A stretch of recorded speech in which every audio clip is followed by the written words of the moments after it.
Tonight, I want to talk about Paul and his message to the Galatians. I want to talk about the letter to the Galatians and how he made it abundantly clear that there is a difference between the world and the spirit, the flesh and the spirit, the law and grace.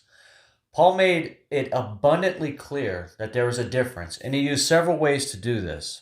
We're going to look at Galatians chapter 4, starting in verse 1. This is Paul speaking. Now I say that the heir, as long as he is a child, differeth nothing from a servant, though he be Lord of all. The heir is a child who is appointed to receive an inheritance from the father. However, while he is a child, he is no different than the servant, meaning that they are both under the rule of the father. Verse 2. But is under tutors and governors until the time appointed of the Father. Even so, we, when we were children, were in bondage under the elements of the world. But when the fullness of the time was come, God sent forth his Son, made of a woman, made under the law, to redeem them that were under the law, that we might receive the adoption of sons.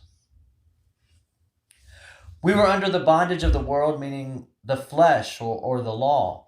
God sent forth his Son, who was under the law, and fulfilled it in order to redeem us from being under the bondage of it. Now we are heirs to God.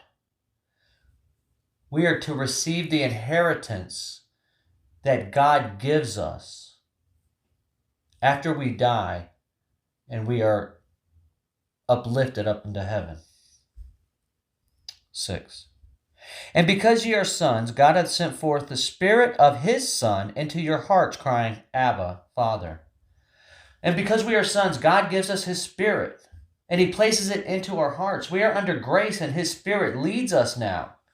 Not the bondage of the law, not the world, but now we are under the grace. The Spirit of God dwells inside of us. Man, when I became saved, I got so much more sensitive to sin. The little things that I never thought were sins, that never really mattered to me. When I became saved, man, the whole way I think changed. Little things that I said, little things that I do, thoughts that I had made such a big difference in my life. I thought, man, I need to quit doing this. There's things that I didn't realize were sins. Now I realize they are sins, and I need to remove them from my life. All right, let's look at 7, 8, 9. Wherefore, thou art no more a servant, but a son. And if a son, then an heir of God through Christ. Howbeit then, when ye knew not God, ye did service unto them which were by nature are no gods. But now, after that ye have known God, or rather are known of God, how turn ye again to the weak and beggarly elements, whereunto ye desire again to be into bondage? When you go back to the law, you are denying the Spirit and the saving grace of Jesus. And what Jesus did on that cross when he died and he rose again and defeated death, you make that meaningless. Look at what 10 and 11 say. You observe days and months and times and years. I am afraid of you, lest I have bestowed upon you labor in vain. Why? When you have been given the grace of God, would you go back into the bondage of sin? Why would you go back to the bondage of the law? It doesn't make sense. Then what Christ did is in vain. Let's look over to verse 22. And this is the allegory. This is the allegory of Abraham. When God promised him a son, Sarah could not conceive a son, so they tried to go around what God promised. They tried to do it on their own, like so many of us try to do. We try to work out our salvation on our merits, not on what God has told us, not on Jesus Christ. We don't rely on him. We try to rely on our own workings. We try to do it ourselves.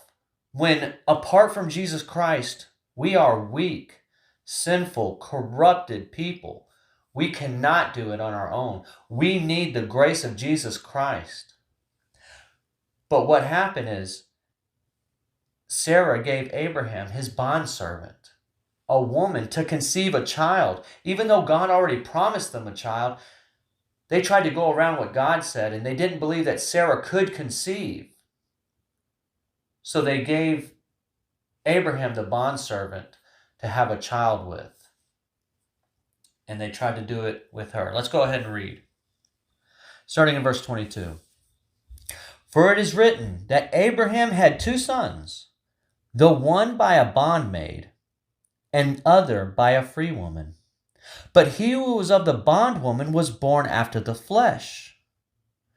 They tried to do it on their own. That's the flesh. But he of the free woman was by a promise. The promise that God gave Abraham that they would conceive a son. That was through Sarah, not Hagar. Which things are an allegory. For these are the two covenants, the one from Mount Sinai, which gendereth the bondage, which is Hagar. For this Hagar is Mount Sinai in Arabia, and answereth to Jerusalem, which now is, and is in bondage with her children. But Jerusalem, which is above, is free, which is the mother of us all. This is not physical Jerusalem. This is heavenly Jerusalem that this is speaking about. For it is written, Rejoice, thou barren that bearest not. Break forth and cry, thou that travailest not, for the desolate hath many more children than she which hath a husband. Now we, brethren, as Isaac was, are the children of promise. But as then he was born after the flesh, persecuted him that was born after the Spirit, even so it is now. This is saying the people that are born after the Spirit, the Christians, the followers of Christ, are persecuted by the world, by the flesh. Nevertheless, what saith the Scripture? Cast out the bondwoman and her son, for the son of the bondwoman shall not be heir with the son of the free woman. So then, brethren, we are not children of the bondwoman, but of the free. When Jesus came and he died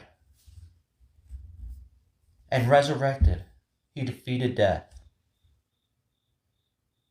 He freed us from the bondage of sin. We are not under the bondage of the world anymore. We should act like it. We should realize that we are in the Spirit. Let the Spirit that dwells inside of us, let the Spirit guide us. No longer the flesh. We're not trying to please the flesh. We're trying to please God, and we're doing that through the Spirit, because you cannot please God through the flesh. The Bible tells us in our natural state, our best works are like filthy rags. However, in the Spirit of God that he gives us through grace, we can do things for God that will please him and that can please him. However, through the flesh, our best works are like filthy rags. We are no longer under the bondage of the law. We are no longer under the bondage of worldly ways. We are now in the Spirit of Christ who dwells inside of us. That should be an encouragement to us all. I hope this study helps. I know it's a quick one, but I just wanted to reaffirm that we are in the Spirit now. We are no longer in the flesh, and we are to yearn for spiritual things. We are to pray for spiritual things, not fleshly things, not worldly things. When you pray, don't pray for money and the new job. I mean, sure, you can do that, but all in the mindset that you're doing everything for Christ, because Christ, he bought us at a price. And sure, we're going to always be at war with our flesh because we are in our flesh. But the Spirit that dwells inside of us is stronger than our flesh. And it can help us to overcome the flesh. I hope this helps. I love you all. God bless.